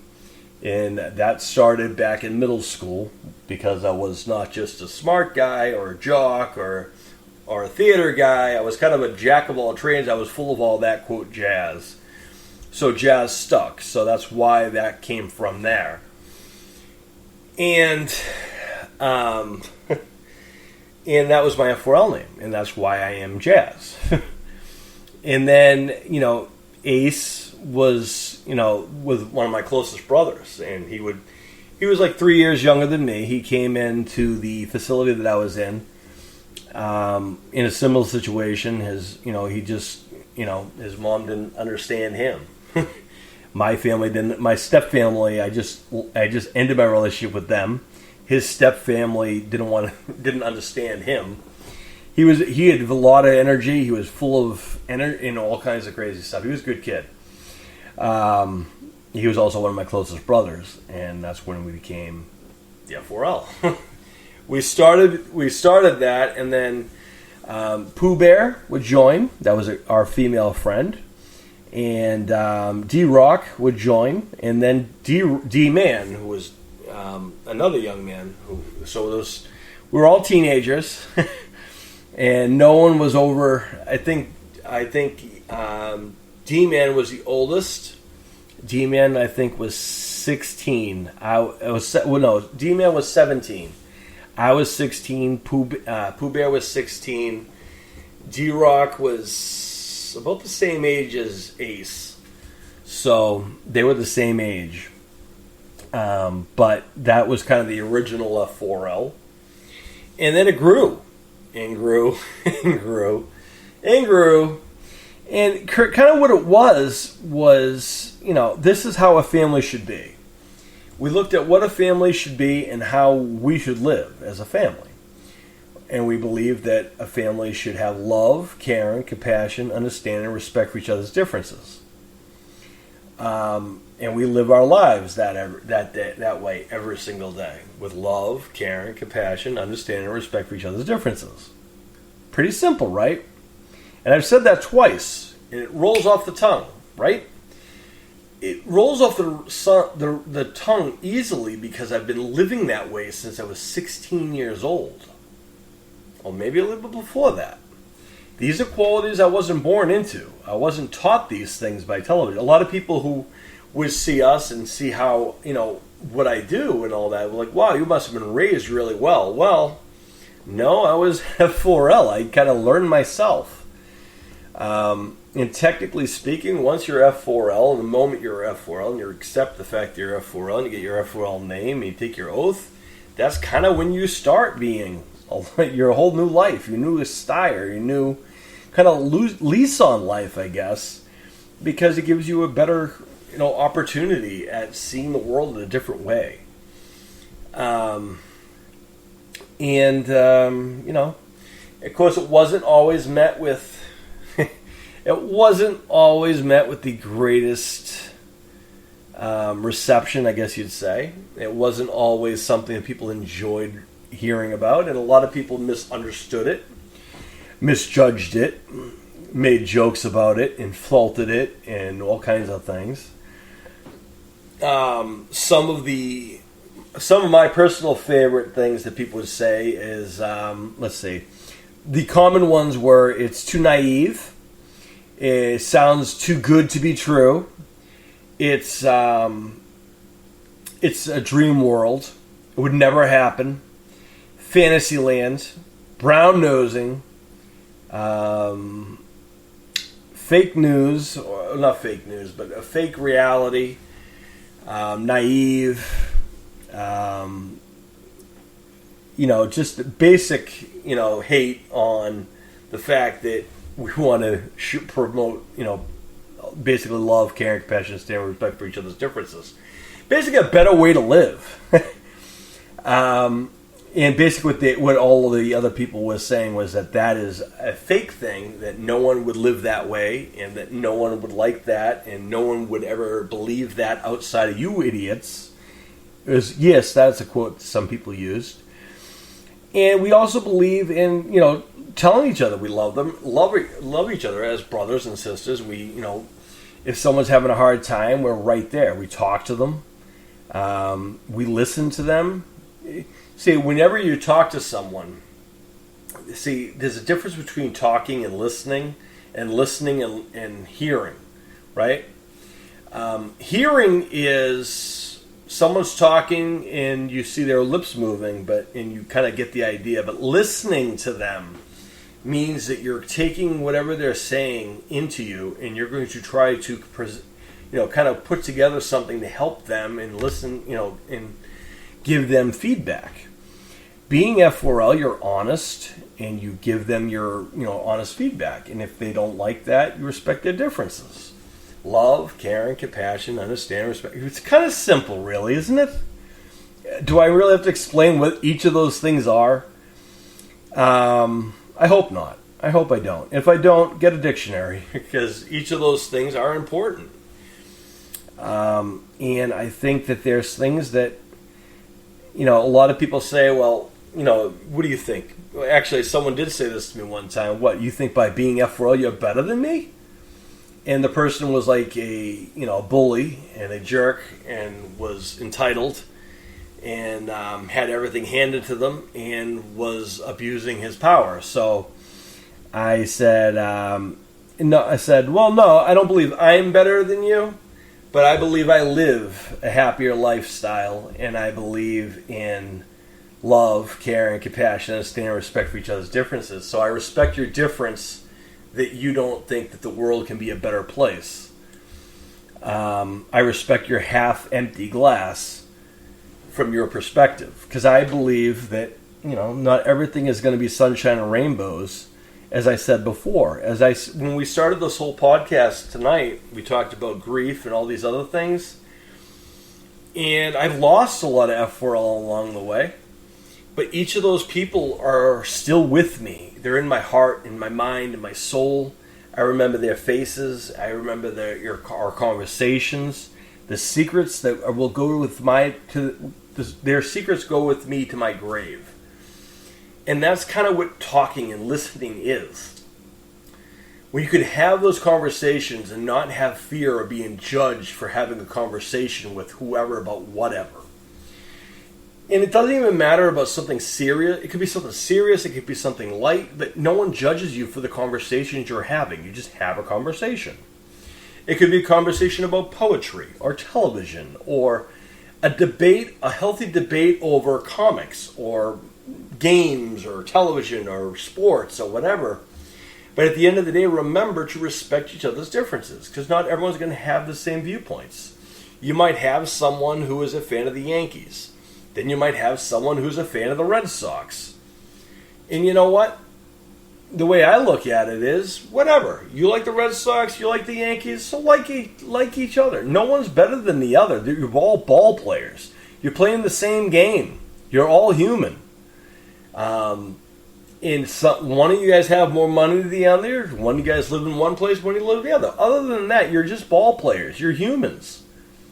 At the end of the day, you're just humans. What's different about you guys? What's different about the fact that you're one sports team and you're another sports team? You're still playing the same game. And I don't believe, that's kind of where I also don't believe in just because you live in a certain area. I don't think you should be cheering for wherever you live's hometown unless you choose to. If you're living in an area and your team, in the home team, is not someone you like, or they don't represent the things that you feel you like, why should you feel like you should cheer them? If you see another team that you like their colors, or you like what they stand for, you like their mascot or whatever, I say cheer for whatever sport team you want, because whatever, it's a sport. Who cares? It's a game. And people take it so serious. There's a saying that we use in the F4L: life is too short to sweat small potatoes. That's a saying my grandmother used to say, and my kids will probably say that in their sleep, because I say it on a regular basis. Boy, does that quote have meaning. If you stop and think of that, life is too short to sweat small potatoes. So many people sweat small things. Well, in the F4L, we sweat things together. Good, bad, indifferent. So, that's how the F4L started. We kind of got together, a bunch of us kids who were misunderstood or unloved, uncared about, or misjudged, and we kind of put together what our family should be, and we became our own family. My high school graduation, I didn't talk about it a lot, but I graduated high school with honors. I graduated 14th in class because my name has an S on the end of it, and it's alphabetical. 14th in class, so I was National Honor Society.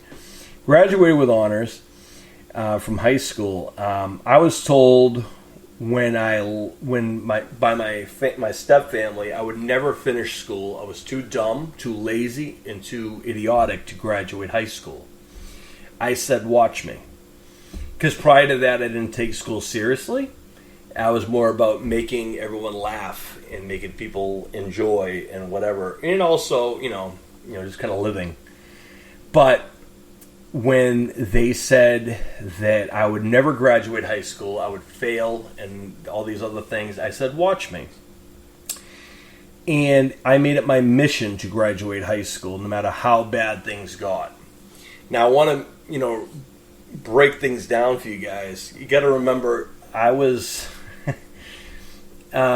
left home at 15. I was already in high school. I was on the soccer team, or football for the world audience. I was on the wrestling squad in the winter, and I was on the swim team in the spring. That was all 4 years of high school. And, all of those years, and I also did a lot of bookworks, and I did a lot of smart work, and I did a lot of different works, and I did a lot of different writing assignments. I did a lot of book reports that weren't assigned, I did for extra credit, because I enjoy writing and I like learning. I wrote some papers that might have got me into some trouble, because I may have, by doing research, I might have found out that things that they were teaching me were not real, or were not accurate things to teach. So I got a talking to, but I used to carry around a little pocket Bill of Rights with me, and a Constitution, so I was always covered by the couple amendments there, the First Amendment and the Freedom of Press. So thank you guys for those, our founding fathers. Anyway, in general, though, that's kind of how it started. It started with all that, and at the end of the day, when time came for high school graduation, I wasn't at home anymore. I didn't have my step family there anymore. I didn't have any other blood there. But I invited them, and a lot of people are like, well, wait a minute. These people doubted that you were going to finish high school and said all these hurtful things. Why would you want them to go to your high school graduation when they're your proudest moments? Because I knew I was going to graduate with honors. And I knew that, whatever. So why would I want them there? Well, it wasn't so much the fact that I wanted them to celebrate and be proud of me, because I could care less. I wanted them there because they had to sit there with all of the other parents and all the other people in town when my name got read as graduating with honors, National Honor Society, that thing, and that would be my last jeer to them. None of them showed up, but guess who did show up? Because I wanted them there.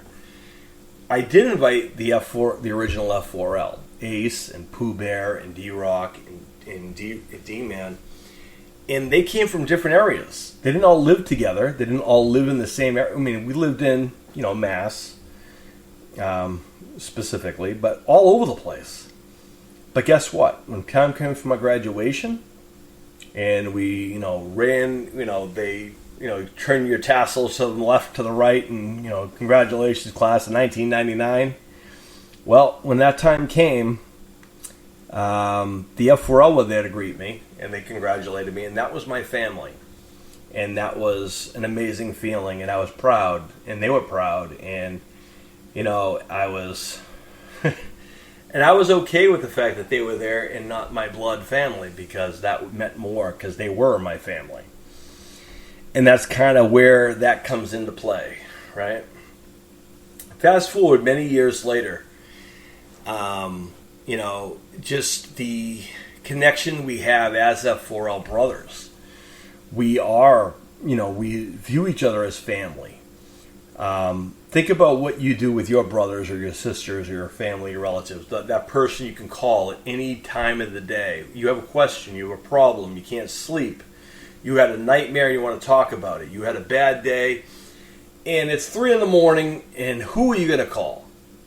Well, in the F4L, there's always someone who you can rely on.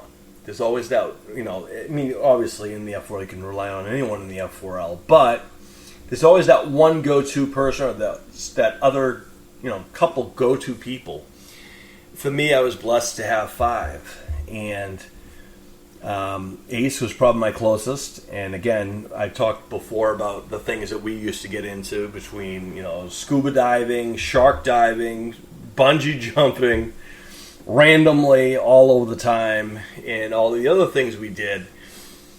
It was a great thing. It was a movement, and a lot of people looked at it from the outside, looking in to us as kind of thinking we're goody-goodies, or we're lame, or we're weak, until it came time to challenge one of us, and then we'd fight.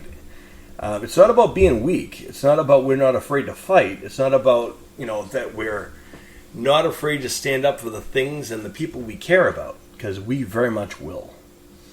And they found that out all the time whenever they would challenge one of us, because the rest of us were always there. And we don't believe in unfair things, and so don't think it's like a gang thing. We hated when people used to call us a gang or a cult or anything like that, and people would call us that. And it's not. It's a movement. It's a way of life. From the time you wake up in the morning to the time you go to bed at night, you live the F4L way. With how? With love, care, and compassion, understanding and respect for each other's differences. Plain and simple. And fast forward to the social media days, I was talking to a person, telling them, kind of about how the F4L started, because I was, the early days of social media was an interesting thing where people like who I was in the middle of my wrestling career, and people who were, this young man, for example, was building his music career in Wales. And shout out to Crip Boy. I hope he's doing good, by the way. I was telling him the story of the F4L and how it began, why it began, what it's about, and he took it to heart. And he, not only did he take it to heart, he adopted it, and he embraced it, and he even took the oath, which is rare for someone to take the oath these days. He and his brother are both F4L in Wales. And then other people would go and do the same. Jordan Jensen from Australia, Troy Sivan from South Africa. And the list went on and on and on from coast to coast to areas.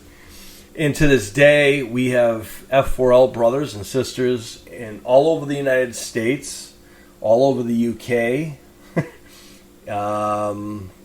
Australia, South Africa, or Africa in general, all over Europe, even Russia, Ukraine. Now, for the record, we don't get into political things because, I think that unfortunately, living the F4L way, we believe in respecting each other's differences. And in all honesty, if the world saw things that way, there wouldn't be a war anywhere, because you would respect each other's differences and, let people live the way they want to live. Whether you're a political leader or not, let them live their own way and don't bother with people they don't want to live the way. And I guess in that sense, someone asked me once, would the world be a better place living the F4L way? Well, it would certainly be a peaceful place, because it's not about a hippie thing. If someone even accused it being a hippie thing, it's not being a hippie, because hippies won't, actively stand up for it and fight for it. Hippies will often just kind of march and hope that someone else will fix it, or just kind of dance or whatever, be against the war, quote to war. But we're outspoken. We'll say why you shouldn't do it, and we'll stand up for each other to back it up. I don't believe in war. I don't think there's any reason to have war. I don't believe there's any reason to fight like that. I think if you respect each other's differences, that's how it should be. I think what's sad is the fact that, young athletes, for example, who are friends or were friends but prior to wars, are torn apart by wars. And it has nothing to do with the sports or the athletes. It's about the political leaders. That has to stop, and get rid of that. We need to have peace all the way around and separate what the issue is, not the sports or the athletes, but the political leaders. And we can't judge people based upon the political leaders of their countries. Because there are awesome people around the world, including Russia and Ukraine, and it's sad that things like that happen.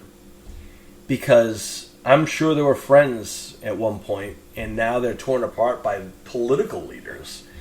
And I think it's sad that everyone has to suffer for the same reasons, I guess. And I guess that's why I think the F4L lifestyle would work and would be a blessing for most of the world. Which is why I still talk about the F4L lifestyle, and why I started a podcast in 2020 to let people know that there's more to life than woe is me, which is how this started. So hopefully that answers the question where it started, why it started, and how it got to be where it is. And fast forward years later, now everyone lives the F4L way. We have our own hand sign, which you cannot see because we're on, right now it's the audio part.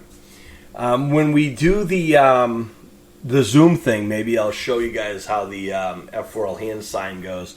The reason we came up with that is because, not a hand sign, it's a greeting, you would say. So you would wave to someone, or everyone has like a high five or a handshake kind of thing. We have the F4L, greeting, I guess you'd say. And it's meant to be seen from a far distance. So, like if you're across the street or whatever, that's what that's for. And that's so you can go undetected or whatever. And that's also how you would call for help.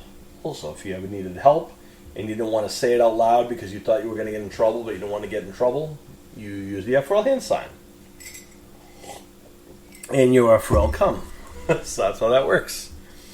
Now, the last part of the show is my favorite part of the show. And by the way, again, a shout out to Jaden Brooks for asking for the history of the F4L.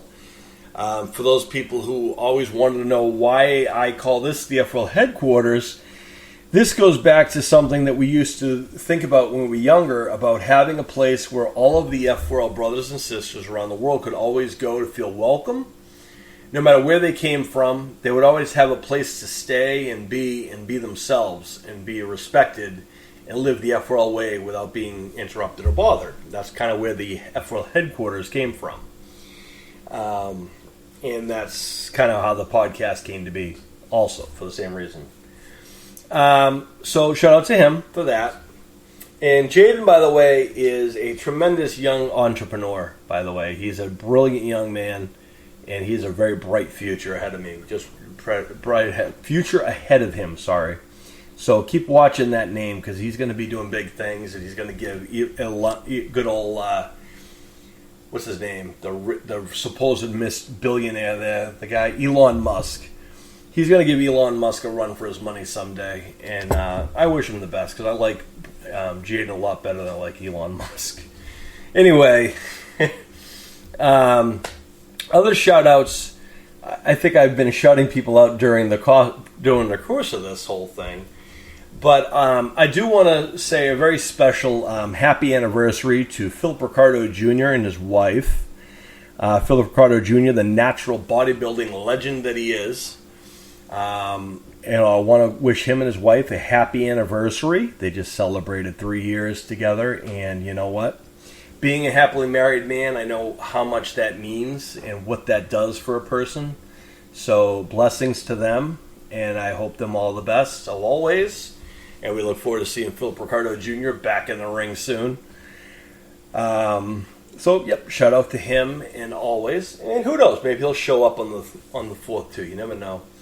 Shout out to JoJo, the bodybuilder, who's been killing it in the gym. JoJo's still cranking it out in the gym. Sometimes he's the only one in the gym. Other than his camera assistants, and his brother has been working out with him and things like that. And let me tell you, that kid's getting big. JoJo, the bodybuilder, is getting huge. He's getting taller, and he is committed. He's continually working. People got to watch out. That young man, he's going to be doing big things. And Phil Ricardo Jr. has been the mastermind behind the tools behind the brawn, so to speak, and it's going to be a big thing. And we are very proud of JoJo and Philip Ricardo Jr. and everyone else. We feature and we respect everybody for all the hard work and dedication they do. I want to shout out Mason the Hammer Odell, who won the state final, the national state. Tripping over my words. Mason the Hammer Odell for winning the nationals in the Greco-Roman wrestling. Congratulations to him. He's been killing it on See, I don't think there's a sport the Adells can't play and win championships in, which is why I believe they might be the most pure athletes of anyone I've seen. It doesn't matter if it's wrestling, football, basketball, motocross, jiu-jitsu, you name it, they can do it. Kickboxing, they are the super athletes, the Odell boys. It must be something in Florida. They are tremendous athletes. Mason the Hammer has been killing it. Anthony Odell is just as tough as his younger brother. And Ty the Devil is catching up to the other two. And sometimes you might, if you watch our show, the Devil might be a little bit more even aggressive than his two older brothers are. So better watch out for him. I think he is the tapping. He might be the human submission machine soon. Versus everything else, all of those young men are tremendous. Shout out to the Menya boys who are continuously growing in every sense. I know I mentioned them earlier, but Henry and Hiro are two of the most nicest and most respectful two young men you'll ever meet, and I'm very proud of both of them young men. And their boxing gym just got recognized, rightfully so. And we are always proud of all of our athletes who are killing it in the gym or killing it in a dojo, working hard. Grayson the Super Duck Russell out of Georgia has been, putting in the work.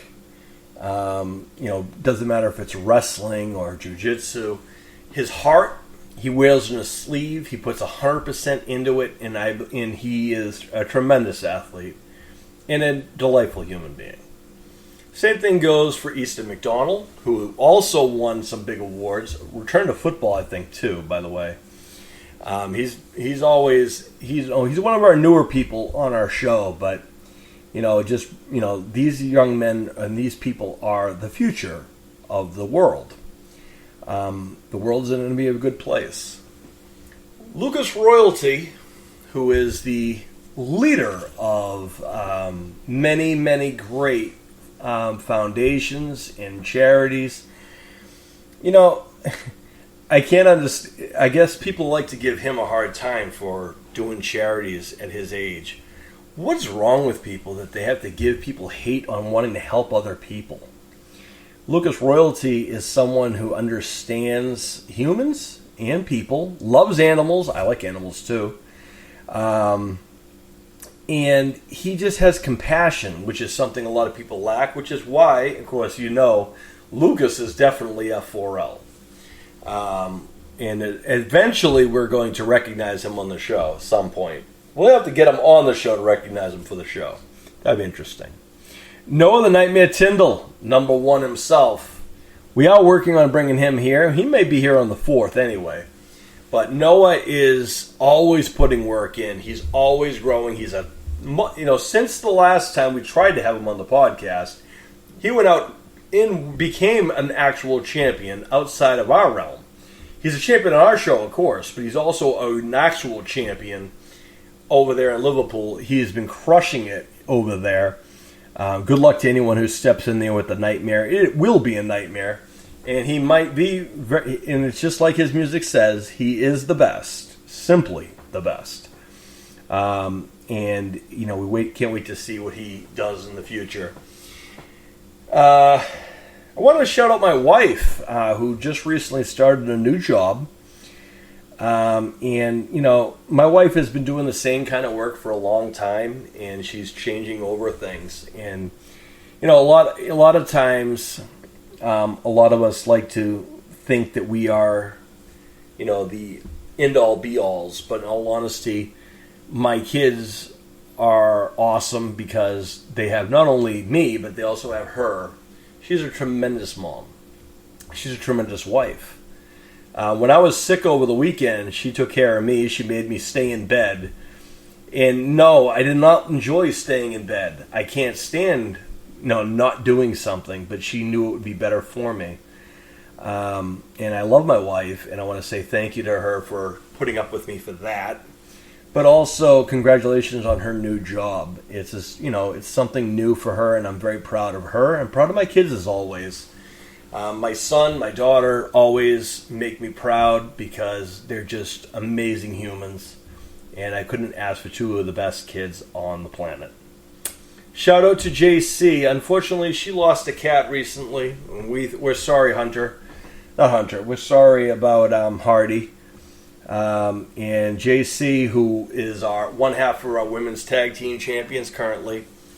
Hopefully she's doing well. And just know that Hardy is going to be with you when you step in that ring. He'll be stepping with you. And Kitty, hell, who knows? That cat's going to be following you around for their life because isn't there like 9 lives or something? Anyway, just a shout out to everyone in general. Any one of the F4L people who call themselves F4L, shout out to them. Shout out to Richard M. Bourne, who together we're going to take over the television world. His brilliant writing and my film knowledge will help bring these things to life. Shout out to Walker Campbell, who we hope will be doing the theme for our show. Spoiler alert. And all kinds of other amazing people that I am blessed to have crossed paths with and watch develop into amazing people. Folks, stand back and get ready for more excitement as time goes on. And I promise you, the F4L Headquarters podcast will be more consistent as time goes on. I will be back tomorrow for a special edition show where I'll be talking about the upcoming icons of the F4L show. I may even have a code for talking a little bit more about the film process and how you guys can help with that if you'd like. And also, I will be talking about WrestleMania, which is coming up this weekend as well. All of that and more. So, folks, I am the F4L icon, Sean Jazz Stevens, saying, may all your dreams come true. Peace from the F4L Headquarters.